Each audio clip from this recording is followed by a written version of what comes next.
محترم جناب نذیر خان صاحب ساؤتھ افریقہ، السلام علیکم۔ ہم آپ کے ممنون ہیں کہ آپ نے ہماری ویب سائٹ پر ہمیں یاد فرمایا۔ آپ کے 2 سوال ہمیں موصول ہوئے، جواب حاضر۔ آپ نے پہلے تو یہ پوچھا کہ کتے پالنے کے متعلق حکم شرع کیا؟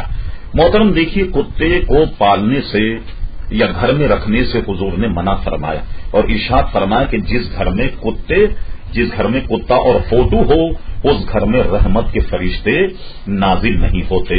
اب رہا کہ کتے کو کسی ضرورت کی وجہ سے گھر سے باہر رکھا جائے، مثلا چوروں کی خوف کی وجہ سے، یا یہ کہ کوئی شکار وغیرہ کے لیے اس کو سدھایا گیا ہو کہ شکار کو وہ پکڑ کر کے لائے، تو ایسی صورت میں کتے کو گھر کے اندر نہیں بلکہ باہر کسی جگہ رکھنے میں اگر ضرورت ہے تو اب شرعاً حرج نہیں ہوگا۔